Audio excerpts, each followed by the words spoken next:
مسلمان ہیں جو سکون کی سانس لے رہے ہیں. ہر جگہ طوفان ہے, ہر جگہ گھر جہنم کدا بنا ہوا ہے. کوئی کہتا ہے مولانا بچی کو رشتے اچھے نہیں آتے, بستر پہ کروٹیں بدل رہے ہیں, بیٹیوں کے لیے تڑپ رہے ہیں, سسکیاں لے رہے ہیں. میں پوچھنا چاہتا ہوں مسلمانوں, مجھے بتاؤ بیٹیوں کو اچھے رشتے کیوں نہیں آتے؟ ایسا کہ اللہ نے ان کا جوڑا پیدا نہیں کیا, پیدا کیا ہے. بہنیں ماں اور آپ بھی سن لیں, جو اللہ درخت کے پتوں کو بے جوڑ پیدا نہ کرے, جو اللہ چوٹیوں کو بغیر جوڑے کے پیدا نہ کرے, جو اللہ پھول اور پھلوں کو بے جوڑ پیدا نہ کرے, جو اللہ سر کے بالوں کو بے جوڑ پیدا نہ کرے, جو اللہ ستاروں کی انجمن کو بے جوڑ پیدا نہ کرے, جو اللہ سمندر کے قطروں کو بے جوڑ پیدا نہ کرے, وہ تمہاری بیٹی اور بیٹے کو بے جوڑ کیسے پیدا کرے گا؟ لیکن یہ رشتے کیوں تھمے ہوئے ہیں؟ کہا کسی نے باندھ دیا ہے. میں کہتا ہوں یاد رکھنا, میٹر کچھ بھی ہو, میری نظر تمہاری گفتگو پر نہیں. ہم تو مصطفیٰ جان رحمت کے غلام ہیں. حضور کی بات پر توجہ کریں گے, اللہ کی بات پر توجہ کریں گے. یاد رکھنا, کسی نے باندھا ہو نہ باندھا ہو, کسی نے رکاوٹ پیدا کی ہو یا نہ کی ہو, قرآن کہتا ہے وَمَا أَصَابَكُم مِّن مُّصِيبَةٍ فَبِمَا كَسَبَتْ أَيْدِيكُمْ, کہ تم پر جو بھی مصیبت آتی ہے اللہ اکبر تمہارے کرتوت کی وجہ سے. سیدنا فاروق اعظم فرماتے ہیں جب تم گناہ کرتے ہو تو قبر انور میں رسول اللہ کو رنجیدہ کرتے ہو. جو قوم اپنے نبی کو قبر انور میں اذیت پہنچائے, وہ قوم بستر پر سکون کی سانس کیسے لے سکتی ہے؟ تم خدا کے محبوب کو بے قرار کرتے ہو, پھر اللہ تمہیں بے قرار کرتا ہے. بے شک نیند کی گولیاں کھا کر بھی تمہیں چین کی نیند نہیں, اس لیے کہ تم نے گنبد خضرا میں خدا کے محبوب کو بے چین کیا, حضور کو بے قرار کیا. اللہ اکبر, کون سا گناہ نہیں کرتے؟ آج کہتا ہوں میں بستر پر تڑپتا ہوں, کیوں؟ ہمارے کرتوت. غور کرو, اپنے اعمال کا احتساب کرو. آج تو ہر آدمی اپنے آپ کو ولی سے کم سمجھنے کو تیار نہیں جی. اگر اللہ کا انعام ہو تو سمجھتے کہ ہمارے اعمال کی وجہ سے بندے اپنے اعمال کی اوقات اور حیثیت کیا ہے. جس قوم کو وضو اور غسل کا طریقہ یاد نہ ہو, اس کے اعمال کی حیثیت کیا ہے؟ جی. یہ تو اللہ کا کرم ہے, یہ تو اللہ کا احسان ہے کہ اس نے تمہارے بھی اور ہمارے بھی عیبوں پہ پردے ڈال رکھے ہیں. بے شک سچی بات تو ایمان لگتی اگر وہ تمہارے اور میرے عیبوں پہ پردے نہ ڈالتا. میں ان اللہ والوں کی بات نہیں کر رہا ہوں, تمہاری اور میری کر رہا ہوں. اگر وہ آپ کے اور میرے عیبوں پہ پردے نہ ڈالتا تو نہ آپ یہاں بیٹھنے کے قابل ہوتے, نہ میں یہاں بیٹھنے کے قابل. اس کا کتنا بڑا احسان ہے. تو آج اگر بیٹیوں کو رشتے نہیں آ رہے ہیں, ہم نے حضور کو رنجیدہ کیا, اللہ ہمیں رنجیدہ کر رہا. ہم نے حضور کو اذیت دی, اس لیے تڑپ رہے ہو. روزی کے معاملے میں کیوں پریشان ہو؟ روزی کے معاملے میں کیوں تڑپ رہے ہو؟ حضور کو اذیت دے رہے ہو. کون سے گناہ جو نہیں کرتے؟ زنا کو تو آج گناہ سمجھا ہی نہیں جاتا, فیشن بنا دیا گیا. زنا کو عشق کا نام دے دیا گیا, زنا کو محبت کا نام دے دیا گیا.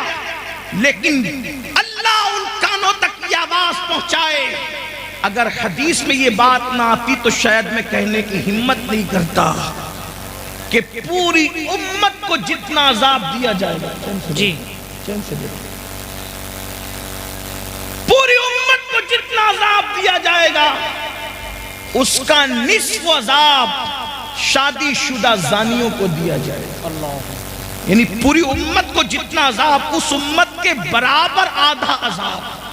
یعنی سب کو الگ الگ جو عذاب ہوگا, ان سب کا عذاب اگر جمع کیا جائے تو جیسے ایک صرف سمجھانے کے لیے مثال کے طور پہ 100 روپے 10 لوگوں کو دے دیا گیا, تو اب 10 لوگوں کے 100 روپے کو جمع کریں تو کتنا ہو گیا؟ 1000. اب 1000 کا نصف اگر کسی کو دیا جائے تو کتنا بڑا ہے؟ اللہ اکبر، بلا تمثیل صرف سمجھانے کے لیے، زانیوں کو جو شادی شدہ ہو کر زنا کرتے تھے، پوری امت کا نصف عذاب ان شادی شدہ زانیوں کو دیا جائے گا۔ اللہ، غور کریں، ایک گناہ کی سزا اگر اللہ کسی انسان کے ایک گناہ کی سزا دنیا کے تمام انسانوں پہ ڈال دے تو دنیا کے سارے انسان مل کر بھی ایک انسان کے گناہ کی سزا کو برداشت نہیں کر سکتے۔ امت کا نصف عذاب جن لوگوں کے وجود پہ ڈالا جائے گا ان کی حالت کیا ہوگی؟ اللہ اکبر، وہ جہنم جس میں پہاڑ بھی پگھل جائیں گے، اس کی آگ کو جس میں پہاڑ پگھل جائیں گے، وہ آگ جہنمیوں کے زنا کے اعضاء پر دہکائی جائے گی، ان کی شرم کی جگہ پہ دہکائی جائے گی۔ ذرا سوچے تو صحیح، 2-3 منٹ کی لذت، 2-3 منٹ کی لذت، 2-3 منٹ کا عیش، چند لمحوں کی لذت، اللہ اکبر، اور پھر ہمیشہ کی ذلت۔ اور میری قوم کے جوانوں کو فیشن کے نام پر اسی طرف ڈالا جا رہا ہے، اسی طرف جب ڈھالا جا رہا ہے۔ کل کا جوان زنا کے نام سے بھی کانپتا تھا۔ میں جانتا ہوں اپنے بچپنے کی وہ داستانیں کہ نوجوان لوگ کہتے تھے ہم ساری شرارتیں کر سکتے ہیں لیکن زنا کی طرف جانے کی ہمت نہ ہوئی۔ یہ ہمارے بچپن تک جوانوں کی باتیں ہم نے سنی تھی، ہر مستی کریں گے، ہر شرارت کریں گے لیکن بدی کی طرف نہیں جائیں گے۔ مگر افسوس آج ہم کتنا دکھی دن دیکھ رہے ہیں، کتنے کرب سے گزر رہے ہیں، کتنی اذیت سے گزر رہے ہیں۔ کون سی حکومتیں آئی، کون سی چلی گئی، اس پر ہمیں اتنا دکھ نہیں ہے، اس لیے کہ حکومتوں کا آنا جانا یہ تو موسم کی طرح بدلتا رہتا ہے، لیکن قوم کے جوانوں کے بگڑنے کا دکھڑا ہم کس کو جا کر کے سنائیں؟ حکومتیں تو چند سالوں میں بدلتی ہے لیکن جب قوم کا ایک جوان بگڑ جاتا ہے تو 3 پشتوں تک اصلاح کی امید نہیں کی جا سکتی۔ جس قوم کے 16 17 سال کی عمر کے لڑکے زنا میں ڈوب جائیں، اس قوم کا مستقبل کیا ہوگا، اس قوم کی کیفیت کیا ہوگی؟ اللہ اکبر، ہمیں بہت بڑی ذمہ داری سونپی گئی ہے۔ میرے آقا علیہ السلام کے دیوانوں، بالخصوص جوانوں سے مخاطب ہوں میرے بھائیوں، اللہ کے بندوں، زنا کی بڑی کربناک سزا ہے۔ اللہ جب کسی زانی کو سزا دیتا ہے تو اس کی کئی پشتوں تک وہ سزا باقی رہتی ہے۔ اللہ، مگر جو توبہ کر لے، توبہ کرنے والوں کو اللہ معاف کرتا ہے۔ بے شک، اور یہ بھی کہا گیا جس نے شادی سے پہلے زنا کیا اللہ اس کی نسل میں عیبی، لنگڑے، لولے، اندھے، گونگے بچے پیدا کرتا ہے تاکہ اس کا دکھ وہ جھیلتے رہے۔ 98% لوگوں کے گھر میں جو عیبی بچے پیدا ہوتے ہیں وہ زنا کی نحوست کی وجہ سے پیدا ہوتے ہیں۔ مائیں اور بہنیں موجود ہیں، ان کو ایسا لگتا ہے سورسز کی وجہ سے اچھے رشتے آتے ہیں۔ میں ایک بات اچھے رشتے کا ایک وظیفہ آپ کو دینا چاہتا ہوں، سب کو اللہ سے ڈر کے گناہ چھوڑ دو، اللہ سے ڈر کے گناہ چھوڑ دو، اللہ تمہیں اچھا رشتہ بھیجے گا۔ بے شک، اس لیے کہ گناہ کو چھوڑ دینے سے بہتر وظیفہ اللہ کی یہاں کوئی ہے ہی نہیں۔ وظائف کی اہمیت اپنی جگہ، لیکن اس سے بڑا کوئی وظیفہ نہیں ہے کہ اللہ سے ڈر کے گناہ چھوڑ دیا جائے۔ لوگ کہیں بغیر دلیل آپ بات کر گئے، لیکن میں آپ کو دلیل کے ذریعے سمجھاتا ہوں۔ دیکھو، اللہ سے ڈرنے کی برکت، رشتہ ڈھونڈنا نہیں پڑے گا، رشتہ چل کر آئے گا۔ لڑکوں سے بھی کہتا ہوں، لڑکیوں سے بھی کہتا ہوں، اور ایسے گھرانے کا آئے گا جس کا تم تصور نہیں کر سکتے۔ آپ نے اس روایت کو مختلف تناظر میں سنا، آج مجھ سے بھی اس تناظر میں آپ سنیں، غوث پاک کے غلام سے اس تناظر میں سنیں۔ آپ نے سنا ہوگا مدینہ منورہ کی سرزمین ہے، رات کا آخری حصہ ہے، رات کا آخری پہر ہے، اس رات کے آخری پہر میں ایک بوڑھی کی کپ کپی آواز نکلتی ہے، بیٹی جلدی سے دودھ میں پانی ملا دو۔ تو جوان آواز کیا آتی ہے، امی جان کیا آپ نے نہیں سنا امیر المومنین نے منع کیا کہ دودھ میں پانی ملا کر کے نہیں بیچا جائے، کیونکہ یہ جرم ہے، یہ دھوکہ ہے، یہ فریب ہے، اس لیے میں دودھ میں پانی نہیں ملا سکتی۔ تو بڑھاپے کی کپ کپی والی آواز آئی، بیٹی امیر المومنین تو سو رہا ہوگا، اس کو کیا خبر کہ ہم دودھ میں پانی ملا رہے ہیں۔ مگر جوان بیٹی کا جواب تھا، امی امیر تو سو رہا ہے مگر اللہ تو ہمیں دیکھ رہا ہے۔ جب اللہ دیکھ رہا ہے امیر کے خواب سے دودھ میں پانی نہیں ملاتے، اور اللہ دیکھ رہا ہے ہم دودھ میں پانی ملا دیں، یہ کیسے ہو سکتا ہے؟ دیکھو اس لڑکی ابھی اس کو رشتہ نہیں آیا تھا، مگر اس کے دل میں اللہ کا خوف تھا، اللہ کی خشیت تھی، خدا کا کرنا۔ امیر المومنین، غیظ المنافقین، امام المجاہدین، جانشین رسول سیدنا عمر ابن خطاب رات کی تاریکی میں مدینے کی گلیوں میں گھوم رہے تھے تاکہ رعایا کا حال دیکھیں۔ جیسے ہی کانوں میں آواز ٹکرائی، خوش ہو گئے کہ میری رعایا میں ایسی بچیاں بھی موجود ہیں جو رات کی تاریکی میں بھی اللہ سے ڈرتی ہے۔ گھر پہ نشان لگایا، دن کو معلومات لی کہ بچی شادی شدہ ہے کہ کنواری ہے، پتہ چلا کنواری ہے۔ اپنے بیٹوں کو جمع کیا، جمع کرنے کے بعد کہا میں بوڑھا ہو گیا ہوں، اب شادی نہیں کر سکتا، بتاؤ تم میں کون اس لڑکے سے شادی کرے گا؟ ایک بیٹے نے کہا میں کروں گا۔ اللہ اکبر، اللہ اکبر۔ کل تک جس کے گھر کوئی رشتہ نہیں آ رہا تھا، یہ خوف خدا سے، گناہ سے بچنے کی برکت ہے کہ اللہ اکبر سینکڑوں مربع میل پر حکومت کرنے والے فاروق اعظم کے گھر کا رشتہ بغیر کسی سورس کے ان کے گھر پہنچ گیا، اور اللہ اکبر صرف خوف خدا کی برکت سے وہ لڑکی 3 بر اعظموں کے حاکم عمر ابن خطاب کی بہو بن گئی۔ بے شک، سبحان اللہ، وجہ سبحان اللہ، اللہ کا خوف، اللہ کی خشیت۔ اور صرف فاروق اعظم کی بہو نہیں بنی، بلکہ اللہ نے اس بیٹی سے ایک بیٹی پیدا فرمایا، اور اس بیٹی سے جو بیٹا پیدا ہوا وہ پہلی صدی کا مجدد حضرت عمر ابن عبدالعزیز کہلایا۔ نعرہ تکبیر، نعرہ رسالت۔ پہلی صدی کے مجدد کی نانی بھی بن گئی، عمر ابن خطاب کی بہو بنی، اور دوسرے عمر کی نانی بنی جسے ثانی عمر کہلایا جاتا ہے۔ اللہ اکبر۔ یہ ہے تو عرض کیا کر رہا تھا جب حضرت عیسیٰ نے پوچھا اے قوم مرے ہوئے اوندے پڑے ہوئے لوگوں بتاؤ اللہ نے تمہیں کیوں اوندے منہ مار کے ڈال دیا؟ تو انہوں نے کیا کہا، ہم دنیا سے محبت کرتے ہیں۔ پہلی وجہ دنیا سے محبت۔ آج دیکھ لو، ٹٹول لو اپنے دلوں کو، دنیا کی محبت ہمارے دلوں میں کتنی ہے۔ مرد ہے تو کاروبار میں ڈوب کر اللہ کو بھول گئے، گھروں میں ڈوب کر اللہ کو بھول گئے، گناہوں میں ڈوب کے اللہ کو بھول گئے، دنیا کی محبت۔ اور عورتیں ہیں، انہیں زیورات سے دلچسپی، انہیں اچھے کپڑوں سے دلچسپی، انہیں گھومنے پھرنے سے دلچسپی، انہیں غیبت چگلی سے دلچسپی، اس کے گھر کے حالات معلوم کرنے سے دلچسپی۔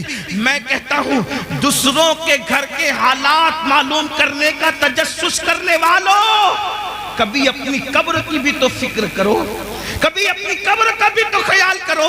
دنیا کی محبت میں ہم ڈوب گئے۔ بڑی معذرت کے ساتھ ایک بات یاد رکھنا، دنیا کی محبت صرف دنیا داروں کے دل میں نہیں، بلکہ بعض دیندار کہلانے والے بھی دنیا پرست ہو گئے، جی دنیا میں ڈوب گئے۔ دنیا کی محبت نے ان کو عذاب الہی میں گرفتار کر دیا۔ اور دوسری وجہ کیا بتائی؟ پھر وہ کہتا ہے دوسری وجہ ہے کہ ہم بدکار لوگوں کی پیروی کرتے تھے۔ کیا کہا؟ ہم بدکار لوگوں کی پیروی کرتے تھے۔ بدکار، اب غور کریں، دھیان دیں کہ عیسیٰ علیہ السلام کی امت کے بدکار زیادہ بدکار تھے کہ آج لوگ زیادہ بدکار ہیں؟ بے شک۔ وہ کہنے کہ ہم بدکاروں کی پیروی کرتے تھے، بدکاروں کی نکالی کرتے تھے، تو اللہ نے ہمیں مار کے اوندے منہ ڈال دیا، عذاب میں گرفتار کر دیا۔ عیسیٰ علیہ السلام کی قوم میں تو انٹرنیٹ کی نوست نہیں تھی، اتنا تیز رفتار دور نہیں تھا، سمندر کے کنارے جا کر کے عیاشوں کی ہوٹلیں تو اس دور میں نہیں تھی۔ آپ غور کریں کہ وہ لوگ اگر بدکاروں کی پیروی کریں تو مار کے اوندے منہ ڈال دیے جائیں۔ آج میری قوم کا جوان کتنے بدکاروں کی پیروی کر رہا ہے، پھٹی ہوئی جنس، یہ کس کی پیروی ہے؟ نیکوکاروں کی یا بدکاروں کی؟ کسی شریف نے کبھی پھٹی ہوئی جنس پہنا؟ پہلی بات تو زیادہ تر شریف لوگ وہ لباس ہی نہیں پہنتے جو آپ پہنتے ہو۔ ہم نے تو شریفوں کا لباس بھی چھوڑ دیا، بے شک ہمیں شریفوں کا لباس پہننے میں شرم آتی ہے۔ بدکاروں کی نقل کتنی بڑھ گئی کہ قوم کی بیٹیاں بھی جب بازار میں جاتی ہے تو کہتی ہیں کہ فلاں اداکارہ نے جو فلم میں لباس پہنا تھا وہ لباس دکھاؤ، اور نوجوان لڑکے بھی دکان پر جاتے ہیں تو کہتے ہیں وہ فلاں ہیرو نے جو پہنا تھا وہ دکھاؤ۔ اور پھٹی ہوئی پینٹ، ایک دور تھا پھٹے ہوئے کپڑے بھیک میں بھی نہیں دیے جاتے تھے، اور کیا زمانہ آ گیا، آج پھٹے ہوئے کپڑے ڈیمیج پینٹ کہہ کر کے ہزاروں میں خریدی جا رہی ہے۔ ہائے افسوس، آپ کی فکر کو کیا ہو گیا؟ کل پھٹا ہوا لباس ہوتا تھا تو آدمی اس کو چھپاتا تھا، پیون ہوتا تھا اس کو چھپاتا تھا۔ فکر کو کیا ہو گیا؟ قوموں کو یوں ہی زوال نہیں آتا۔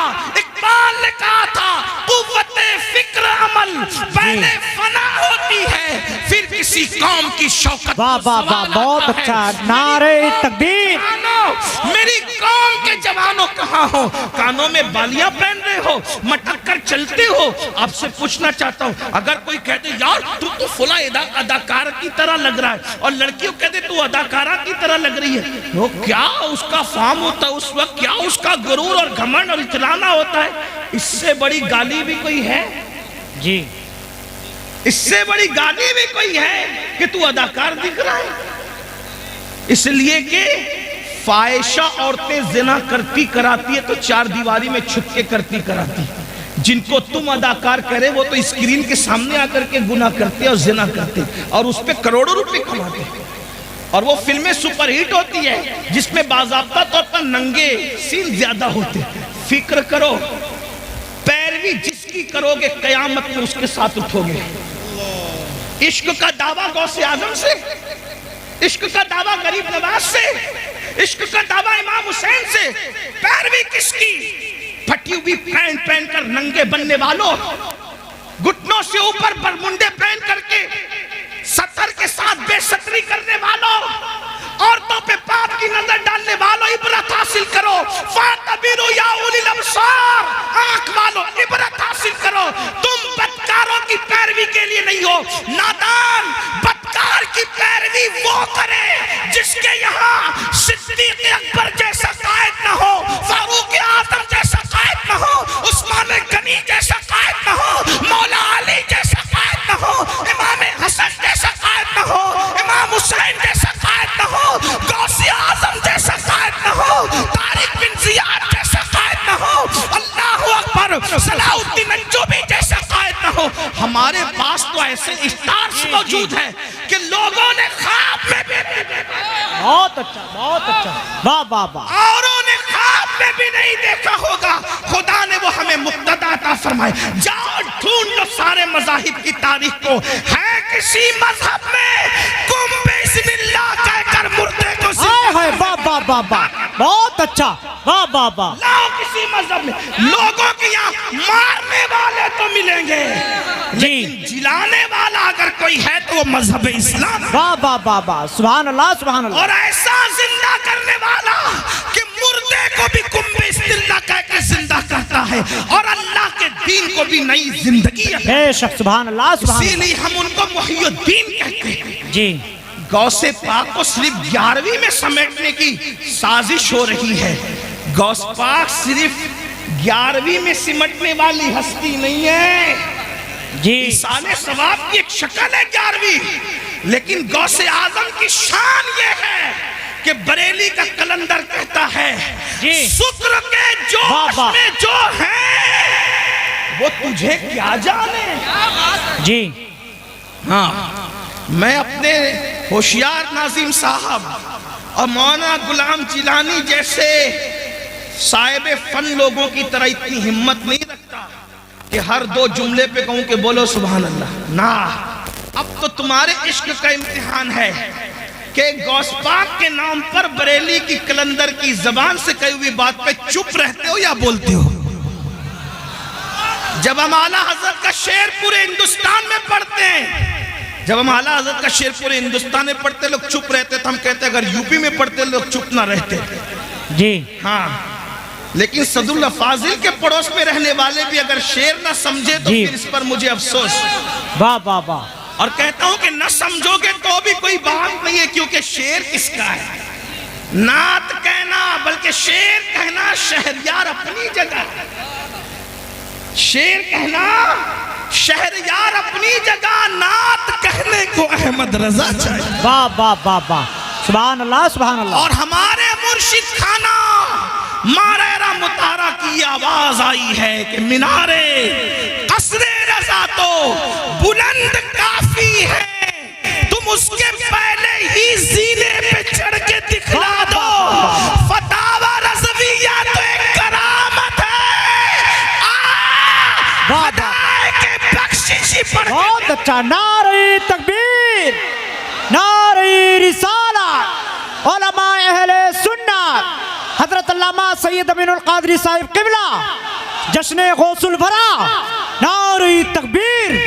بہت اچھا. سبحان اللہ سبحان اللہ. بخشش کیا کرے، شکر کے جوش میں جو ہیں وہ تجھے کیا جانے، جی وہ تجھے کیا جانے. شکر کس کو کہتے ہیں؟ ولایت کی ایک منزل ہے. اب آپ کی توجہ ہے، ولایت کی ایک منزل ہے کہ ولی جب اللہ کی محبت میں عروج پاتا ہے تو اس کی عقل ختم ہو جاتی، وہ اپنے آپ سے بھی غافل ہو جاتا ہے. اس کو کہتے ہیں یہ شکر میں چلا گیا. جی ولی ہو کر عشق الہی کے دریا میں غوطہ زن ہے، اس کے بارے میں بریلی کا کلندر کہہ رہا ہے کہ وہ تجھے کیا جانے. توجہ ہے آپ کی، توجہ ہے آپ کی. جو شکر کی منزل پہ پہنچ چکا ولی وہ تجھے کیا جانے. جب ولی ہو کر کے شکر کی منزل پہ پہنچ کر میرے امام کہہ رہے وہ تجھے کیا جانے، تو جن کو وضو کے بھی فرائض یاد نہ ہو وہ غوث پاک کی عظمت کیا جانا. واہ واہ واہ واہ واہ. جنہیں نماز کے واجبات بھی پتہ نہ وہ غوث پاک کو کیا جانے. تو کافر غوث پاک کو کون جانتا؟ امین القادری، مولانا غلام جیلانی، حبیبی جو بیٹھے ہوئے، یا پھر یہ ناظم صاحب، یہ نعتخواں صاحب یا آصف صاحب، کون جانتا ہے؟ کہنا اگر غوث پاک کی عظمت پوچھنی ہے تو ہما شما سے نہ پوچھو، کیونکہ شکر والا ان کو نہیں جانتا. تو جاننے والا کون ہے؟ تو کہتے ہیں شکر کے جوش میں جو ہیں وہ تجھے کیا جانے. خضر کے ہوش سے پوچھے کوئی رتبہ دے. اگر میرے غوث کی شان پوچھنا ہے تو جاؤ اور حضرت سیدنا خضر سے پوچھو کہ عظمت غوث اعظم. بے شک. واہ واہ واہ واہ. نعرہ تکبیر، نعرہ رسالت. بہت اچھا. زندہ باد زندہ باد، زندہ باد زندہ باد، زندہ باد. بہت اچھا. اب کسی کو مل گئے خضر، توجہ، کسی کو مل گئے حضرت خضر. اس کو شیخ عبدالحق محدث دہلوی لکھ رہے بھائی. کچھ لوگ سوچتے ہیں کہ یہ امین القادری قادری ہے تو غوث پاک کو بہت بڑھا دیتا ہے. اللہ کے بندوں میں نہیں بڑھاتا، میری اوقات کیا ہے. ہم بڑے ان کے فیض سے. جی ہم بڑے ہیں، اگر بڑھ گئے ہیں کسی کی نظر میں ان کے فیض سے، ورنہ ہماری کوئی اوقات نہیں. جب تک بکے نہ تھے کوئی پوچھتا نہ. واہ واہ واہ واہ. او میرے مرشد غوث اعظم، تو نے خرید کر مجھے انمول کر. اللہ اللہ. واہ واہ واہ. کیا دبے جس پہ حمایت کا ہو پنجہ تیرا، شیر کو خطرے میں لاتا نہیں کتا تیرا. واہ واہ واہ. سبحان اس اللہ سے سبحان اللہ. در در سے سگ اور سگ سے ہے مجھ کو نسبت، میری گردن میں بھی ہے دور کا ڈورا، بے شک. دور کا کا یہ دور بھی سماعت کرے، دور کا ڈورا تیرا تو اس نشانی کے جو سگ ہیں نہیں مارے جاتے، حشر تک میرے گلے میں رہے پٹا تیرا۔ بہت اچھا، سبحان اللہ سبحان اللہ۔ اور لوگ باتیں کرتے ہیں ایسے تھے ویسے تھے، مولانا احمد رضا کو کیا آتا تھا، تو وہ کہتے ہیں کہ کہہ لو جو کہنا ہے، زبان تمہاری ہے۔ کیا مزے کی بات کرتے، کہتے ہیں مجھ کو رسوا بھی اگر کوئی کہے گا تو یوں ہی کر لو رسوا جی بھر کے، لیکن کس کے نام سے رسوا کرو گے؟ کہتے ہیں مجھ کو رسوا بھی اگر کوئی کہے گا تو یوں ہی، ہاں وہی نا وہ رضا، وہی نا وہ بریلی والا، ہاں وہی نا وہ رضا، بندے رسوا تیرا۔ اگر رسوا بھی کرے گا تو یہی کہے گا نا کہ وہ غوث پاک کا غلام ہے، اور جب غوث پاک کا غلام کہہ دیا تو پھر مقدر کی معراج۔ بے شک بے شک بے شک۔ مجھ کو رسوا بھی اگر کوئی کہے گا تو ہاں وہی نا وہ رضا، جی بندہ ہے رسوا تیرا۔ تو جب مل گئے خضر علیہ السلام، تو کسی نے کیا پوچھا، اے خضر بتاؤ غوث پاک کی شان کیا ہے؟ اے خضر بتاؤ غوث پاک کی شان کیا ہے؟ تھوڑا سا سنجیدہ غوث پاک کا ذکر ہو، میں کبھی ناراض نہیں ہوتا، نہ ناراض ہوں گا آپ پر، میرے آقا کی امتی ہوں، لیکن تھوڑا محفل کے آداب بھی۔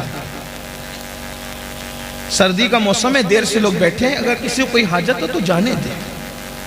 ایک بات آپ سے کہوں یار، اپنی محفل میں کسی کو حاجت ہو تو ہمیں کیا شکوہ ہو سکتا ہے؟ لوگوں کو غوث پاک کی محفل میں حاجت ہو جاتی ہے، اور اگر ہو بھی جاتی تھی تو میرے غوث کی شان کیا تھی؟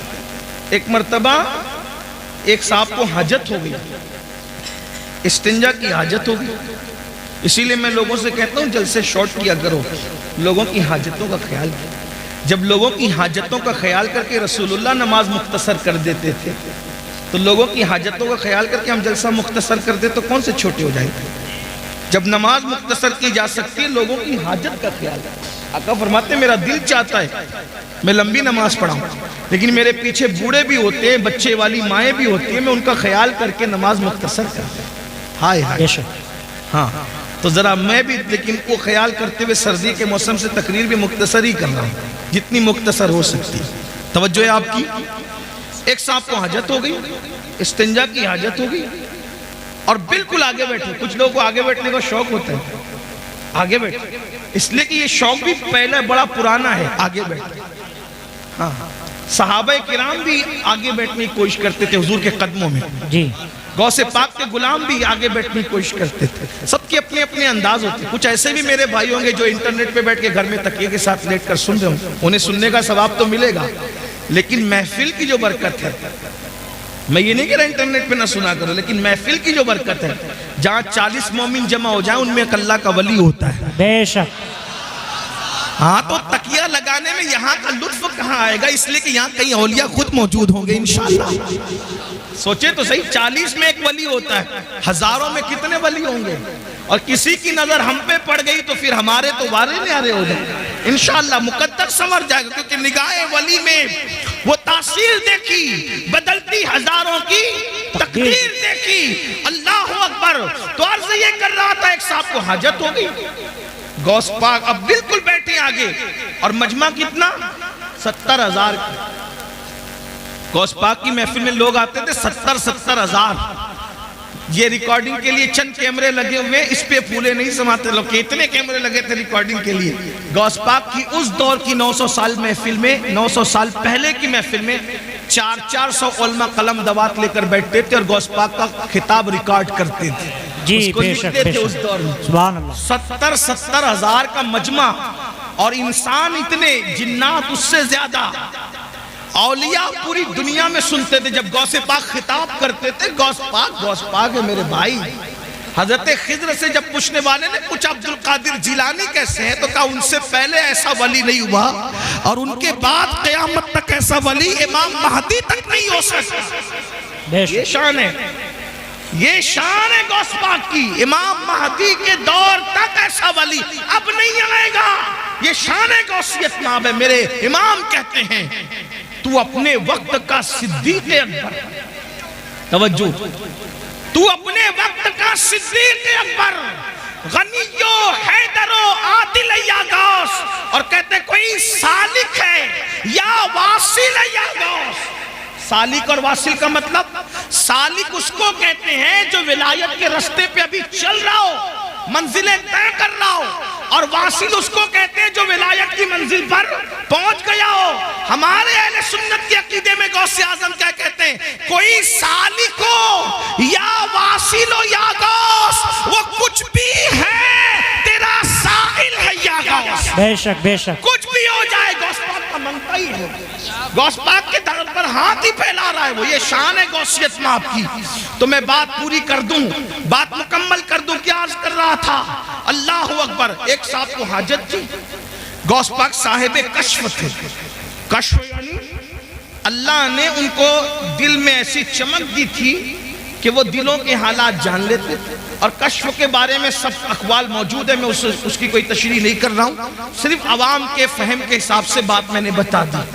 تو جب دیکھا کہ ان کو استنجا کی حاجت ہے، اپنی چادر ان پر ڈال دی، چادر اٹھا کر ان پر ڈال دی۔ جب اپنی چادر ان پر ڈالی تو وہ اپنے آپ کو غوث پاک کی محفل میں نہیں پاتے، بلکہ اپنے آپ کو ایک جنگل میں پاتے، جہاں پر نہر تھی، درخت تھا اور جنگل تھا، جنگل میں کوئی نہیں تھا۔ انہوں نے جلدی جلدی جو وہ اپنی چیزیں اتاری، درخت سے لٹکائی، اور لٹکانے کے بعد حاجت سے فارغ ہوئے، وضو کیا۔ جیسے وضو کیا تو پھر اس کے بعد چادر ہٹائی تو وہ غوث پاک کی محفل میں۔ بے شک، اعضائے وضو پہ وضو کے اثرات ہیں۔ اب سوچتے ہیں کہ یا اللہ میں فارغ ہو گیا اور یہ میرے ساتھ ہو گیا، لیکن کچھ چیزیں ان کی وہاں چھوٹ گئی۔ درخت سے جو چیزیں لٹکائی تھی کوئی چیز چھوٹ گئی۔ اب احساس ہوا کہ یہ چیز چھوٹ گئی، اب وہ آئے گی کیسے، کیونکہ میں تو گیا نہیں وہاں پیر سے چل کے، پہنچایا مرشد نے۔ پھر چادر ڈالی تو اپنے آپ کو وہیں پایا۔ تو وہاں جہاں وضو کیا تھا، وضو کے پانی کے اثرات بھی موجود تھے، اور پھر استنجا کے اثرات بھی موجود تھے، تو وہاں سے اپنی وہ چیز بھی پھر چادر ہٹائی، پھر غوث پاک کی محفل۔ ایک مرتبہ وہی بزرگ جن کو دنیا شیخ علی ابن حیتی کے نام سے جانتی ہے، ایک مرتبہ غوث پاک کے بیان میں بیان سنتے سنتے سو گئے۔ مقرر پہ بہت بجلی گرتی ہے دوست، جب کوئی اس کی تقریر میں آپس میں بات کرے، چلائے یا سو جائے، اس لیے کہ حالانکہ میں وہ آدمی نہیں ہوں، میں تو بالکل عوام میں سے ہوں، ان پڑھ سا آدمی ہوں، میری کوئی حیثیت نہیں، لیکن مقرر جو تقریر 1 گھنٹے کی کرتا ہے نا، کم سے کم 4 گھنٹے وہ محنت کرتا ہے جب 1 گھنٹے کی تقریر تیار ہو، تو اس کو ایسا لگتا ہے یار میں پوری جان نکال کے ڈال رہا ہوں، یہ آپس میں بات کیوں کر رہے ہیں، یہ سو کیوں رہے۔ لیکن جب سے میں نے واقعہ پڑھا ہے نا، تو مجھے کبھی کوئی سوتا ہے تو اتنا ٹینشن نہیں ہوتا ہے۔ کیوں؟ کیونکہ جب عبد القادر جیلانی میرے مرشد کی محفل میں لوگ سو جاتے تھے، تو اگر قادری کی محفل میں سو جائیں، وہ میری بھی کوئی محفل نہیں، محفل بھی تو انہی کی ہے، ہماری کیا محفل۔ ایک دوست تو کہہ رہے تھے مجھے کہ دیکھو آپ کے نام پہ اتنے لوگ آگئے، میں نے کہا توبہ کر، میرے نام پہ کون آتا ہے، میری کیا اوقات ہے، میری کیسے۔ غوث پاک کے نام پہ آئے، رسول اللہ کے نام پہ آئے، اللہ کے نام پہ آئے۔ یہ بات آج کے بعد کبھی مت کہنا کہ میرے نام پہ، میری کیا اوقات ہے، میں تو ان کے گداؤں میں سے ایک گدا ہوں، میں تو ان کے منگتوں میں سے ایک منگتا ہوں، ان کے سگوں میں سے ایک سگ ہوں، اور وہ بھی تو میں کہہ رہا ہوں، وہ قبول کر لیں تو ان کا کرم، بے شک، میری کیا اوقات۔ اس طرح کی باتیں نہ کہا کرو۔ یہ جتنے لوگ آتے ہیں وہ اللہ کے نام پہ آتے ہیں، رسول اللہ کے نام پہ آتے ہیں، اولیاء اللہ کے نام پہ آتے ہیں، ہمارے نام پہ کوئی نہیں آتا، ہمارا نام اس قابل نہیں۔ ہم تو ابھی اسی فکر میں بیٹھے ہیں کہ ایمان پر خاتمہ ہو جائے تو ہمارے مقدر کی معراج ہے، لیکن اس کی بھی کوئی گارنٹی نہیں ہے کسی کو۔ آپ کیا سمجھ رہے ہیں؟ بہت دھینگا مستی کرنے کی ضرورت نہیں ہے، اپنی آخرت کی فکر کرو۔ سرکار غوث اعظم کا مرتبہ کیا ہے؟ مرتبہ دیکھو، ان کی محفل میں سونے والے سو گئے، غوث پاک خطاب چھوڑ کر اس کے آگے ہاتھ باندھ کے کھڑے ہو، مرید کے آگے پیر ہاتھ باندھ کے کھڑا، محفل پہ سناٹا۔ بھئی اگر کوئی مقرر کسی ایک آدمی کی طرف متوجہ ہو جائے تو کیا حال ہوگا اس کا؟ پورا مجمع، وہ بھی پھر کہتا ہوں 70,000 کا مجمع ہوتا تھا غوث پاک کی محفل میں، اور غوث پاک یہ تو سامنے لوگ ہوتے تھے، جب خطاب کرتے تھے تو کہتے تھے الحمدللہ پھر چپ ہو جاتے تھے، پھر دوسری بار کہتے تھے الحمدللہ، خطبہ شروع کر دیا۔ لوگ کہتے ہیں اب 2 بار الحمدللہ کیوں کہتے ہیں؟ کب پہلی بار جب کہتا ہوں نا تو پوری دنیا کے جو ولی ہوتے ہیں اپنے اپنے گاؤں میں، اپنے اپنے شہروں میں، اپنے اپنے دیہاتوں میں، اپنے اپنے گھروں میں پہلی بار کی الحمدللہ سن کر سارے کام چھوڑ دیتے اور اٹینشن ہو کر کے خطاب سننے لگ جاتے ہیں۔ بے شک، یعنی پہلی بار کی الحمدللہ اٹینشن وہ ان کو مخاطب کیا جا رہا ہے، خطاب شروع ہو گیا، اللہ کے شکر سے خطاب۔ یہ غوث پاک ہے۔ لوگ کہتے ہیں مجھے انٹرنیٹ پر اتنے ہزار لوگ سنتے ہیں، میں نے کہا انٹرنیٹ کی خیرات ہے میرے عزیز۔ جب انٹرنیٹ کا نام بھی لوگوں کو پتہ نہیں تھا، جب بھی میرے غوث کا خطاب پوری دنیا کے ولی اپنے اپنے شہروں میں سنا کرتے تھے۔ بے شک، ہاں دنیا بہت پیچھے ہے، مگر اتنا ضرور ہے کہ جب یہ کہہ دیا تو لوگوں نے کہا کیا کہہ دیا، کہانی گنڈی قصہ ہو گیا۔ میں نے کہا انٹرنیٹ کی چپ پر تو ایمان لایا ہے، اللہ کی قدرت پر کبھی ایمان لائے گا۔ جب سیٹلائٹ پوری دنیا میں تقریر پہنچا سکتا ہے تو اللہ نہیں پہنچا سکتا؟ اور یہ سیٹلائٹ بھی کیا اللہ کی قدرت سے باہر ہے؟ معاذ اللہ۔ دنیا میں جو کچھ جس کے ذریعے سے ہو رہا ہے، جو کچھ ظہور پذیر ہے، وہ میرے اللہ کی قدرت کا کرشمہ ہے۔ بے شک، بے شک، ان اللہ علی کل شیء قدیر۔ یہ نصیب کی بات ہے۔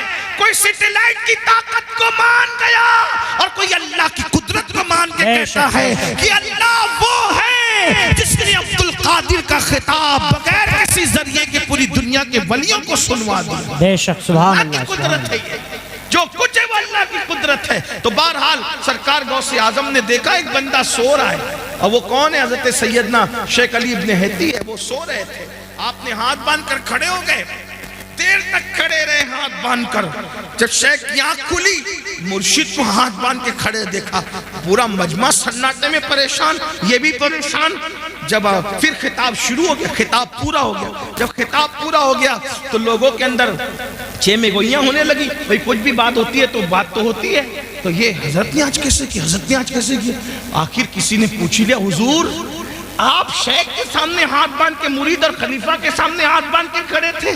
مرشد نے فرمایا اس سے پوچھو نا کہ کیوں کھڑے تھے، یہ تو سو رہا تھا، اس سے پوچھو۔ تو پوچھا تو کیا بات ہے بھئی؟ تو کہا جیسی حضرت کے خطاب میں میری آنکھ لگی تو کیا دیکھا کہ رسول اللہ تشریف لائے۔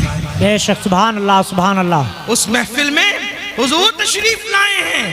تو مرشد غوث پاک کہتے ہیں یہ جو سوتے سوتے دیکھ رہا تھا میں جاگتے جاگتے دیکھ رہا۔ واہ واہ واہ واہ، سبحان اللہ، سبحان اللہ۔ یہ غوث پاک کی شان ہے، مرشد غوث پاک کا مقام تو بات سمیٹتے ہوئے، لیکن اس مقام کو پانے کے بعد بھی بات سمیٹ، اس مقام کو پانے کے بعد بھی سرکار غوث پاک روتے تھے۔ توجہ، کم باذن اللہ کہہ کے مردہ زندہ کر دے، جس کے خطاب میں غوث پاک کی عزت کو بڑھانے کے لیے خود اللہ کے رسول تشریف لائیں۔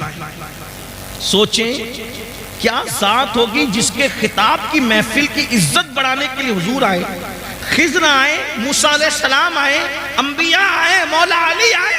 میرے امام کہتے ہیں کہ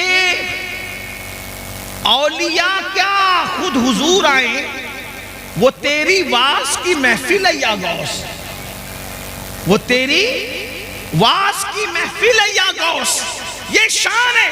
پھر روتے ہیں۔ کسی نے رونے کا سبب پوچھا، یا غوث الثقلین کیوں روتے ہیں، رونے کی وجہ کیا ہے؟ فرماتے ہیں عبد القادر کے لیے عید کا اور خوشی کا دن وہ دن ہوگا جس دن ایمان پر اس کو خاتمہ نصیب ہوگا، جس دن میرا خاتمہ ایمان پر ہوگا۔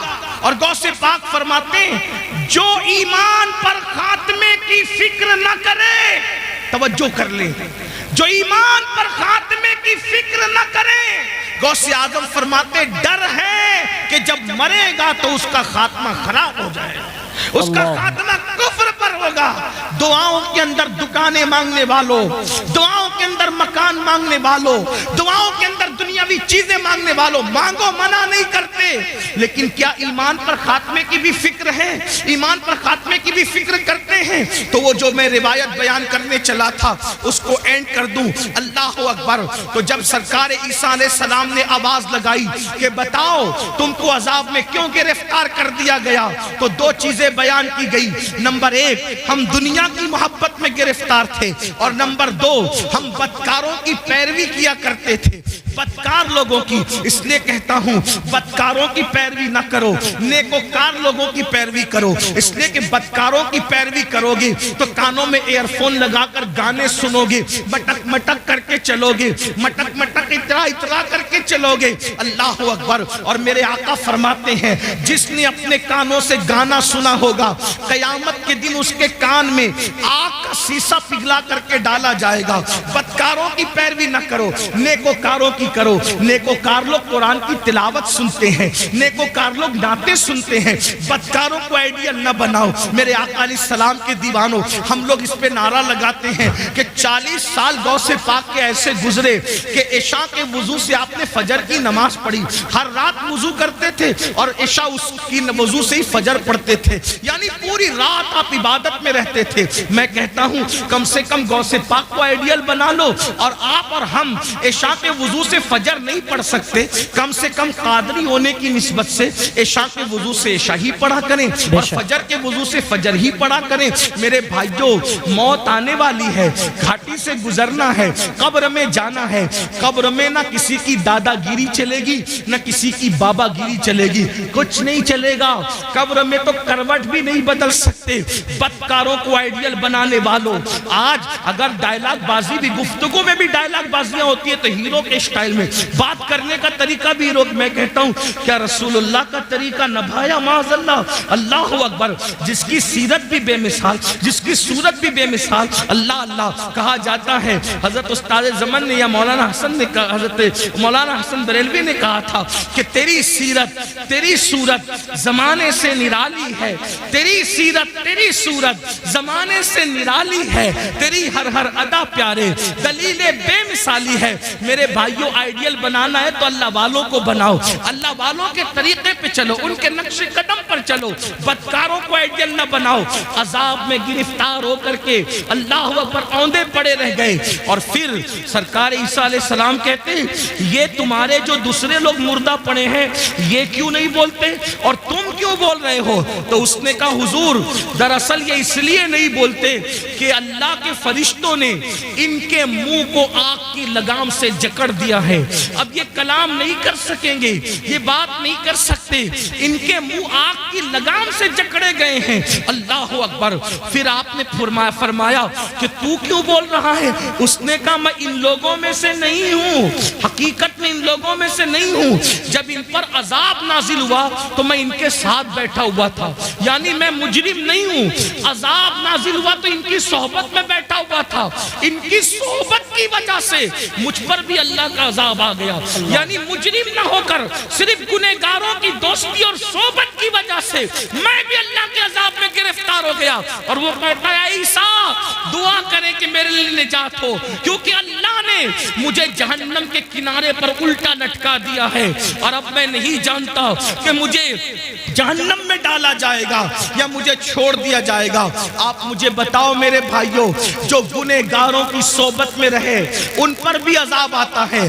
آج ہمیں کیا ہو گیا؟ موبائل کے اسکرین پر آپ کیا رکھ رہے ہو؟ موبائل کے اندر کیا رکھ رہے ہو؟ نشے کو پرموٹ کر رہے ہو۔ نشہ ہماری محلوں میں، ہمارے گاؤں میں، ہمارے دیہاتوں میں، ہمارے علاقوں میں پھیلایا جا رہا ہے، اور سازش کے طور پہ پھیلایا جا رہا ہے۔ ہم اس میں مبتلا ہو رہے ہیں۔ نشے والوں کی صحبت میں مت بیٹھو، زانیوں کی صحبت میں مت بیٹھو، گنہگاروں کی صحبت میں مت بیٹھو، مجرموں کی صحبت میں مت بیٹھو۔ دیکھو وہ شخص کہنے لگا کہ میں ان میں سے حقیقت میں نہیں ہوں، لیکن میں ان میں سے ہو گیا ہوں کیونکہ ان کی صحبت میں بیٹھا ہوا تھا۔ اللہ اکبر۔ اللہ کے بندو، اللہ کی عذاب کو ہم میں سے کوئی بھی برداشت کرنے کی طاقت نہیں رکھتا۔ ایک دن موت ہے میرے بھائی، روح کا رشتہ جسم سے ٹوٹے گا۔ یہ رنگین سے گال، یہ خوبصورت سے گال، یہ گلاب کی طرح کھلتے ہوئے رخسار، یہ قبر کے کیڑوں کی غذا بنیں گے میرے بھائی۔ اپنے بازوؤں پہ جو تو اترا رہا ہے اس کو قبر کی مٹی کھائے گی میرے بھائی۔ اللہ اکبر۔ قبر کی منزل بڑی کٹھن ہے۔ میرے آقا علیہ السلام نے ایک حدیث میں بیان فرمایا جس کا مفہوم ہے کہ بنی اسرائیل میں ایک مزدور تھا، اس کے سر پر لکڑیوں کا گٹھا رکھ کر کے گھر پہنچانے کے لیے دیا گیا، اس کے دانت میں کچھ اٹک گیا تو اس نے اس لکڑی سے نکال کر خلال کر لیا، تو اس پر بھی اس کی پکڑ ہوگی اور اس کو عذاب دیا جائے گا۔ جو بغیر پوچھے لکڑی کا خلال منہ میں کر لے اس کو بھی پکڑ ہوگی اور عذاب دیا جائے گا۔ جو لوگوں کے پیسے ہڑپ کر کے بھاگ جا رہے ہیں، حتیٰ کہ اللہ اکبر لوگوں کو دھوکہ دے کر کے پیسے کھا لے رہے ہیں، حرام اور حلال میں تمیز نہیں کر رہے ہیں، سب کو ایک دھن سوارے، کروڑ پتی بنے، شارٹ ٹائم کے اندر ترقی کرنے کا چکر، شارٹ کٹ میں ترقی کرنے کا چکر، کوئی سود کی طرف جا کر، کوئی حرام کی طرف جا کر۔ میرے بھائی، نمرود کا کیا حال ہوا، فرعون کا کیا حال ہوا، یزید کا کیا حال ہوا، آپ مجھے بتائیں نا۔ یہ اپنے اپنے دور کے بڑے بڑے دولت مند تھے۔ ابو جہل کا کیا حال ہوا، یہ کوئی چھوٹا موٹا دولت مند آدمی نہیں تھا، عرب کا بڑا تاجر تھا۔ ابو لہب کا کیا حال ہوا، بڑا تاجر تھا، سردار کہلاتا تھا، کیا حال ان کے ہوئے۔ ذرا سوچو، انہوں نے حلال و حرام میں تمیز نہیں کی، ان لوگوں نے آخرت پر ایمان نہیں لایا، کیا انجام ہوا ان کا۔ اور وہ بلال جسے دنیا غلامی کا تانا دیتی ہے، وہ اللہ کے رسول پہ ایمان لائے اور انہوں نے اللہ کے قانون پہ عمل کیا، تو دنیا نے ایک دن ان کو دیکھا۔ بلال کعبے کی چھت پہ نظر آتے ہیں اور کعبے کی چھت بلال کے نیچے نظر آتی ہے۔ یہ عزتیں تھوڑی ہیں، یہ عزتیں کم ہیں۔ یاد رکھو، میں یہ نہیں کہتا کاروبار نہ کرو، تجارت کرو، مالدار بنو، حلال ذریعے سے۔ شارٹ کٹ کے چکر میں چوری کرنا، ڈکیتی کرنا، موبائل چوری کرنا، حرام کی طرف جانا، بچت کے نام پر سود کے دھندے کرنا، اسلام اس کی اجازت نہیں دیتا۔ اپنے مقدر میں جو لکھا ہے میرے بھائی، اس کو کوئی چھین نہیں سکتا۔ جب ماں کے پیٹ میں مقدر کا لکھا ہوا پہنچا تو دنیا میں آنے کے بعد کیوں نہیں پہنچے گا؟ بالکل پہنچے گا۔ اللہ پہ یقین رکھو، اللہ پہ ایمان رکھو، محنت کرو، کاوش کرو، کوشش کرو۔ اور آپ کو بتاؤں، اللہ کے رسول فرماتے ہیں، جس دنیا کے حلال کا حساب ہونا ہے اور جس کے حرام پر عذاب ہونا ہے، وہ دنیا سے کیا لوگ؟ جی، جس کے حلال میں حساب ہے اور جس کے حرام میں عذاب۔ حلال بھی ہے تو حساب دینا پڑے گا، اور اگر اللہ رحم کرے تو کرے، ورنہ اللہ جس سے حساب لے کون اللہ کو جواب دے سکے؟ میرے بھائی، اگر پیر کی صحیح عزت کرتے ہو نا دل سے، تو پیر کو جواب دینے میں شرم آتی، پیر سے بات کرنے میں ہاتھ کانپتے، موبائل پہ ہاتھ کانپتے ہیں۔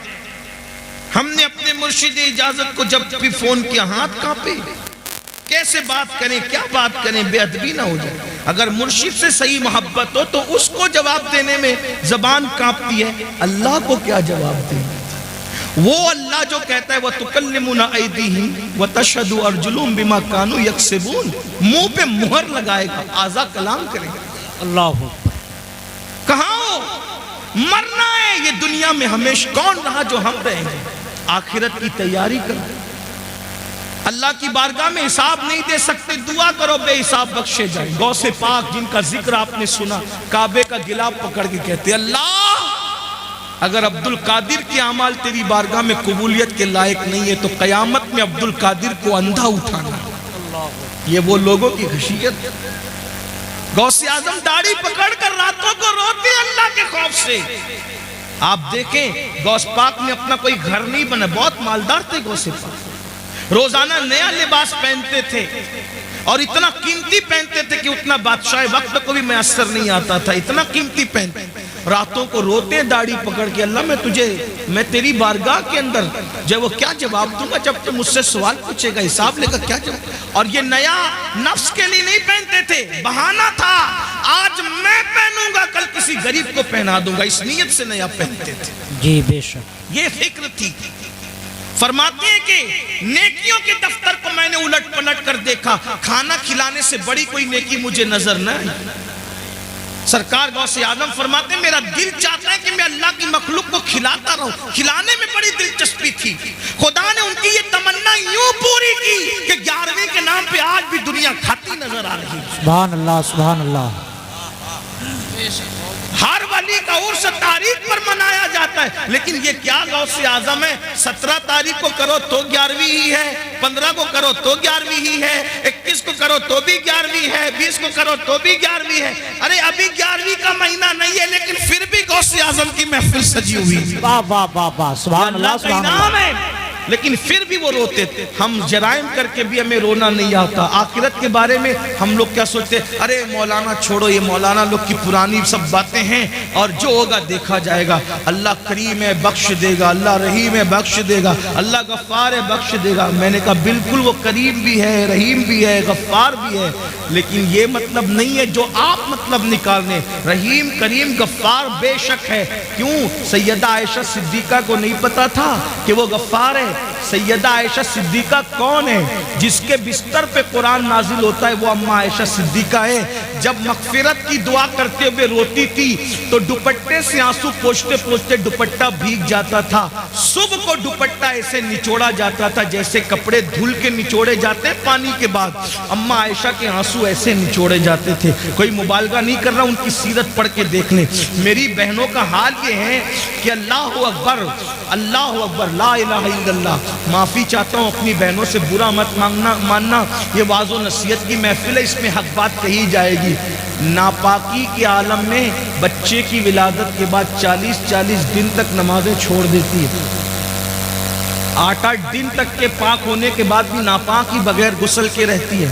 اور پھر ان کو گھمنڈ ہے کہ ہم جنت میں جائیں. جس کے بستر پہ قرآن نازل ہوتا ہے ایسی پاکیزہ, جس کی تطہیر میں, جس کی پاکیزگی اور جس کی عظمت و عصمت کی شان بیان کرنے کے لیے اللہ نے سورہ نور کی آیتیں نازل فرمائی ہیں. جس کی طہارت اور پاکیزگی اللہ بیان کرے وہ اللہ اکبر. خدا جس کی پاکیزگی کا اعلان کرے وہ سیدہ عائشہ صدیقہ رضی اللہ تعالیٰ عنہ. رات رات بھر روئیں مغفرت کی دعا کرتے ہوئے, اور جن کی زندگی میں کوئی نماز ہی نہیں, جنہیں یہ بھی نہیں پتا کہ ظہر اور جمعہ کے مسائل کیا ہیں عورت کے لیے, ان کو گھمنڈ ہے کہ ہم تو جنت میں جائیں گے. اللہ کرے تم جنت میں جاؤ, سب جاؤ, بے حساب جاؤ, تمہارے صدقے میں بھی جاؤں, لیکن بڑی معذرت کے ساتھ اتنی سستی نہیں ہے میرے بھائیوں جنت. اور میری بہنوں سیریل دیکھ کر کے وقت گزار رہے ہو, عورتیں باریک اور پتلے لباس پہن چکی ہیں, دوپٹے کو مفلر بنا چکی ہے. عورتوں کو نہیں پتا اللہ کے رسول علیہ السلام ان عورتوں کا عذاب یاد کر کر کے روتے تھے. ایک دن سیدہ فاطمہ الزہرا نے پوچھا, بابا آپ گھٹنوں میں سر رکھ کے رو رہے. فرماتے ہیں فاطمہ میں نے شب معراج عورتوں پہ جو عذاب ہوتے دیکھا وہ یاد کر کے مجھے آنسو آ رہے ہیں. میں رو رہا ہوں کہ عورتوں کو حال یہ تھا کہ ان کو ان کے بالوں سے جہنم کے اندر اوندا لٹکایا گیا. عورتوں کو باندھ کر جہنم میں اوندا لٹکایا گیا تھا, اور ان کے سر جو ایسے کھول رہے تھے جیسے چولہے پہ ہانڈی کھولتی. ان کے سر کھولتے میں نے دیکھا. میں کیوں نہ روؤں فاطمہ, ان عورتوں کا عذاب مجھے رلا رہا ہے. میری بہنوں جہنم کا عذاب بھی کچھ کم نہ تھا کہ جہنم میں بالوں سے باندھ کے لٹکایا گیا اور کھوپڑیاں کھول رہی تھی جیسے چولہے پہ ہانڈیاں کھولتی ہے. تو پوچھا سیدہ نے, بابا ان کی کھوپڑیاں کیوں کھول رہی تھی, ان کو سر کے بالوں سے کیوں باندھا گیا تھا؟ تو آقا فرماتے ہیں وہ بغیر دوپٹے کے اجنبی مردوں کے سامنے جاتی تھی, سر کھول کر اجنبی مردوں سے کے سامنے جاتی تھی, اس لیے ان کو اس طریقے سے عذاب کیا گیا ہے. میری بہنوں ہے اللہ کے عذاب کو برداشت کرنے کی طاقت. اگر بتی کا چٹکا لگ جائے, اللہ اکبر, اگر چائے گرم گرم ایک گھٹ منہ میں ڈال لو زبان جل جاتی ہے تو دن بھر کھانا نہیں اچھا لگتا. میری بہنوں بتاؤ, سچے نبی کا فرمان, صادق و مصدوق کا فرمان, رحمت للعالمین کا فرمان, جس نے اپنی مرضی سے کبھی زبان کو جنبش ہی نہیں دی, اگر یوں ہی جہنم میں ڈالا جائے تو بھی کم نہیں ہے. وہ جہنم کی آگ جس میں پہاڑ پگھل جائیں گے, اس میں عورتوں کو اوندا لٹکایا جائے, بالوں سے ہانڈی کی طرح ان کا سر کھولنے لگے, کھوپڑیاں کھولنے لگے. وجہ کیا؟ دوپٹوں کو مفلر کی طرح لٹکا کر بغیر دوپٹے کے یا سر کھول کر مردوں کے سامنے جاتی تھی. تو یہ حال ہوا. اب آپ سے پوچھتا ہوں, اے بھائی تجھے اپنی بہن سے اگر پیار ہے تو اپنی بہن کو تو دوپٹے کی تاکید کیوں نہیں کرتا؟ اے شوہر اگر تجھے اپنی بیوی سے پیار ہے اپنی بیوی کو دوپٹے کی تاکید کیوں نہیں کرتا؟ اے بیٹے اگر تجھے اپنی ماں سے پیار ہے اپنی ماں کو پیار کے ساتھ دوپٹے کے لیے کیوں نہیں سمجھاتا؟ اور آپ سے پوچھتا ہوں بغیر دوپٹے کے گھومنے میں کون سی فضیلت ہے اور جو ہے وہ سر کو کھولنے میں کون سی فضیلت ہے؟ اللہ اکبر. کل بھی اگر عزت ملی تھی تو سیدہ فاطمہ کے نقش قدم پر چلنے میں عورتوں کو ملی تھی، اور آج بھی ملے گی تو اسی میں ملے گی. اداکاراؤں کو آئیڈیل بنانے میں نہیں ملے گی. بہنوں سے کہتا ہوں نہیں برداشت کر سکتی میری بہن، تم بھی اور ہم بھی کوئی برداشت نہیں کر سکتا. توبہ کرو. تقریر کی محفل، واز کی محفل کا مقصد انقلاب ہے، تبدیلی ہے، توبہ ہے. کسی مرد کے سامنے سر کھول کے مت جاؤ. چچا زاد بھائی ہے اس سے بھی پردہ کرو، مامو زاد بھائی ہے اس سے بھی پردہ کرو، پھوپھی زاد بھائی ہے اس سے بھی پردہ کرو. یہ جو دنیا کے آوارہ لوگ کہتے ہیں نا کہ پردہ کیا چیز ہے، پردہ کیا چیز ہے، ہم نے کہا کووڈ میں تو سب نے پردہ کیا. کیوں پردہ کرایا؟ تو کہا جراثیم کے ڈر سے. میں نے کہا جب جراثیم کے ڈر سے منہ پہ ماسک باندھ کر کے پردہ کیا جا سکتا ہے تو یہ عزت کے لٹیروں کے خوف سے اگر کوئی عزت دار عورت پردہ کرتی ہے تو اس میں حرج کیا ہے؟ لوگ بڑی ہمدردیاں جتاتے رہے، جھوٹی ہمدردیاں، کہ عورتوں پر کیا گزرتی ہوگی جب وہ منہ پہ پردہ باندھ کر کے گھومتی ہوگی. تو ہم کہتے ہیں کووڈ نے تو تمہیں اوقات یاد دلا دی، تو تم پر کیا گزرتی تھی؟ سب مصیبت جھیلی کہ نہیں جھیلی جراثیم کے خوف سے؟ تو یہ جراثیم کم ہے، یہ صرف جان لیں گے لیکن یہ جراثیم تو آبرو لے لیں گے، یہ جراثیم تو آبرو لے لیں گے، یہ جراثیم تو ایمان لے لیں گے. اس لیے بہنوں سے کہتا ہوں کسی کے بہکاوے میں آنے کی ضرورت نہیں. واللہ مذہب اسلام جیسا مذہب زمین پہ کوئی ہے نہ ہو سکتا. جی بے شک بے شک. یہ کسی انسان کا بنایا نہیں، یہ اللہ کا عطا کیا ہوا ہے. اور پھر میں تو بار اپنی بہنوں سے کہہ چکا ہوں اگر کوئی پردے میں تمہیں دیکھ کے تانا دے تو اس کے تانے کی پرواہ مت کرنا، کیونکہ ہمارے نبی کی شہزادی کی شان یہ ہے کہ انہوں نے یوں پردہ کیا کہ ان کے سر کے دوپٹے کو کبھی چاند و سورج نے بھی نہیں دیکھا.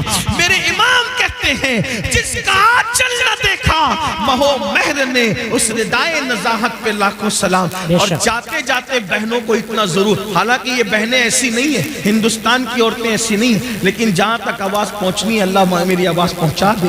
اب میں اس سے دعا کرتا ہوں جب گلے میں دوپٹے کو مفلر کی طرح لٹکا کے مردوں کے سامنے جو عورت سر کھول کے جائے تو اس کو جہنم میں اوندے منہ لٹکا کر اس کی کھوپڑی ہانڈی کی طرح کھولائی جائے. تو جو عورتیں مردوں کے ساتھ، اجنبی مردوں کے ساتھ افیئر کرتی ہو، ناجائز تعلقات بناتی ہو اور پارکوں میں گھومنے جاتی ہو، فلموں میں جاتی ہو، اجنبی لڑکوں سے دوستیاں رچاتی ہو، اس عورت کا کیا حال ہوگا؟ صرف سر کھلے گئی، توجہ کریں، صرف سر کھلے گئی یہ حال ہوا تو جس نے اپنی آبرو ہی بیچ دی اس کا کیا انجام ہے؟ اس لیے یہ دنیا ہے، دنیا سے بڑھ کر بے وفا کوئی چیز دیکھی نہیں ہے. میری بہنوں آپ کو مشورہ ہے، تاریخ پڑھو. جن عورتوں کو ہلدی اور چندن اور دودھ سے نہلایا جاتا تھا، جن کے بالوں میں موتی پروئے جاتے تھے، جن کے گھگرے اور جن کے لباس کو اٹھانے کے لیے درجنوں کنیزیں پیچھے پیچھے چلا کرتی تھی، جن کو پنکھا جھلنے کے لیے درجنوں کنیزیں کھڑی رہتی تھی، جاؤ ڈھونڈو ان کی قبروں کا نشان ملے تو ہمیں بھی بتاؤ ہے ان کی قبروں کا نشان. ہلدی چندن دودھ میں نہانے والی عورتیں ہے ان کی قبروں کا نشان. لاؤ بتاؤ کہاں ہے؟ کون ان کا نام لیتا ہے؟ فلاں بیگم فلاں بیگم فلاں بیگم. نام لوں گا تو لوگوں کو تکلیف ہوگی. کہاں ہے ان بیگموں کے جن کے لیے بڑی بڑی عمارتیں یادگاروں میں بنی؟ کہاں ہیں ان کے نشانات قبروں کے؟ کون ہے ان کی قبروں پر فاتحہ پڑھنے والا؟ بتاؤ کون ہے ان کا نام لیوا؟ بتاؤ.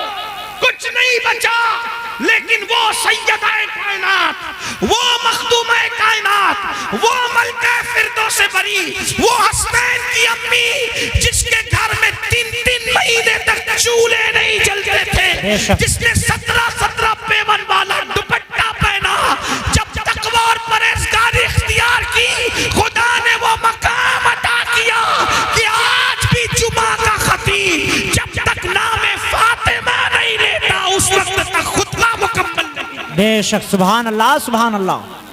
سیدہ فاطمہ تو پھر بھی بنت رسول ہے، حضور کی شہزادی ہے. رابعہ اصلی کیا ہے؟ ہے، ان کے باپ کا نام لوگ نہیں جانتے، ان کی امی کا نام لوگ نہیں جانتے، ان کا نسب نہیں جانتے، لیکن جب رابعہ کا نام آتا ہے تو عزت سے سر جھک جاتا ہے۔ کیوں؟ اس لیے کہ اس خاتون نے پرہیزگاری اختیار، تقوی اختیار کیا، تو پتا چلا دنیا کے زیور، دنیا کی دولت، دنیا کا مکان سب کچھ نہیں، آخرت کی تیاری کرو، آخرت میں جو کامیاب ہو گیا اصل وہی کامیاب ہے، ورنہ ایسی ناکامی ہوگی کہ پچھتانے سے کام نہیں چلے گا۔ قرآن کہتا ہے وَلْتَنْظُرْ نَفْسٌ مَا قَدَّمَتْ لِغَدٍ، آخرت کے لیے کیا تیاری کی ہے۔ آخری رسول اللہ کا ایک فرمان دل پہ لکھ لو، اللہ کے رسول علیہ السلام فرماتے ہیں، حدیث سن لو، 40 سال سے زیادہ اگر کسی کی عمر ہو جائے، مفہوم پیش کر رہا ہوں، سن لو، اسی پہ بات پوری ہو رہی ہے آج۔ 40 سال سے زیادہ کسی کی عمر پوری ہو جائے، نہ اس کے پاس توبہ ہے اور اس کے گناہ اس کی نیکیوں پر غالب ہے، یعنی نیکیاں کم کرتا ہے، گناہ زیادہ کرتا ہے اور توبہ بھی نہیں کرتا، آقا فرماتے ہیں وہ اپنے آپ کو جہنم کے لیے تیار کر لے۔ تیار ہو جاؤ جہنم کے لیے، جہنم کا وہ عذاب جس میں پہاڑ بھی پگھل جائیں گے، جہنم کا وہ عذاب جس میں فرشتے جو عذاب دینے کے لیے وہ گونگے اور بہرے ہیں، وہ ماریں گے تو آواز بھی آپ کی چیخ پکار کی لوگوں کی سنائی نہیں دے گی، ایسا عذاب ہوگا، نہ کسی کان نے سنا نہ کسی آنکھ نے دیکھا، اس کی حقیقت کو مکمل طور پہ بیان نہیں کیا جا سکتا۔ آقا ارشاد فرماتے صلی اللہ علیہ وآلہ وسلم کہ اللہ کے عذاب کو جو میں جانتا ہوں اگر وہ تم بھی جاننے لگو تو تم ایسے پگھلنے لگو گے جیسے نمک پانی میں پگھل جاتا ہے، ایسے پگھلنے لگو گے۔ عذاب کی حقیقت اگر تم پہ واضح ہو جائے، فرمایا تم گوشت کھانا چھوڑ دو، اچھا لباس پہننا چھوڑ دو، مسکرانا چھوڑ دو، ہنسنا چھوڑ دو، اور تمہارا حال یہ ہو جائے کہ جنگل میں پاگلوں کی طرح پھرتے رہو، کسی سے بات چیت نہ کرو۔ یہ ہے عذاب الہی پر پردہ ڈال کر کے جو ہے وہ اس کی حقیقت کی طرف اشارہ بھی کر دیا گیا، اور ہمیں واضح طور پر یہ بتا دیا گیا کہ خدا کا عذاب برداشت کرنے کی طاقت نہیں ہے۔ انبیاء روتے رہے، اولیاء روتے رہے، صحابہ روتے رہے، سیدنا صدیق اکبر جن کا یہ مہینہ چل رہا ہے، 22 تاریخ کو ان کے وصال کا دن ہے، جمادی الاخر کی 22 تاریخ، صدیق اکبر کہتے تھے پرندہ کتنا خوش نصیب ہے، لوگ کہتے تھے پرندہ خوش نصیب ہے، آپ کہہ رہے ہیں آپ کتنے خوش نصیب ہے۔ فرمایا افسوس یہ پرندہ مر کے مٹی بن جائے گا، مگر ابو بکر کو اللہ کی بارگاہ میں جواب دینا ہوگا، رب کی بارگاہ میں حساب دینا ہوگا۔ افسوس ابو بکر کہاں سے لائے گا جواب دینے کی طاقت، اللہ کی بارگاہ میں منہ کھولنے کی طاقت کہاں سے لائے گا۔ فاروق اعظم کہتے تھے کاش میں پرندہ ہوتا اور کوئی ذبح کر کے کھا لیتا اور میرا قصہ تمام ہو جاتا، بھولا بسرا ہو جاتا تو اللہ کی بارگاہ میں جواب دینے سے بچ جاتا۔ حضرت عثمان غنی کہا کرتے تھے کاش میدان محشر میں جواب نہ دینا پڑتا۔ مولا کائنات رات کی آخری حصے میں کون لوگ ہیں میرے بھائیوں جن کے نام سے مصیبتیں ٹلتی ہے؟ مولا علی رات کی آخری حصے میں اللہ کے خوف سے ایسے تڑپتے تھے جیسے کسی کو سانپ ڈس لے وہ کیسے تڑپتا ہے، ویسے مولا علی تڑپ تڑپ کے روتے تھے اللہ کے خوف سے۔ ہمیں کیا ہو گیا ہے؟ نہ نیکی ہے، نہ نیک اعمال ہے، نہ نماز کی توفیق ہے، سب اپنی مرضی سے اپنی طبیعت سے زندگی گزار رہے ہیں، آخرت بھول بیٹھے۔ آخرت کو مت بھولو، جلد قبر میں جانا ہے، جلد میدان محشر میں جانا ہے۔ اللہ کو راضی کر لیا تو دنیا سے بہت بہتر ہے آخرت۔ والآخرت خیر و ابقا، آخرت بہتر بھی ہے، باقی رہنے والی بھی ہے۔ آخرت کی تیاری کرو، آخرت کی فکر کرو، نماز کی پابندی کرو، نماز شروع کرو۔ یہ مت کہو کہ نماز کو ٹائم نہیں ملتا، 10 منٹ کا ٹائم لگتا ہے ایک وقت کی نماز کے لیے، نماز جاری کر دو، نماز شروع کر دو۔ آج سے پہلے جتنے گناہ کیے ہر گناہ سے توبہ کرو۔ اللہ پاک مجھے آپ سب کو توفیق عطا فرمائے۔ گفتگو کے درمیان کوئی غلطی ہو تو اللہ معاف فرمائے۔ استغفر اللہ ربی من کل ذنب واتوب الیہ وما علینا الا البلاغ۔ السلام علیکم ورحمۃ اللہ وبرکاتہ۔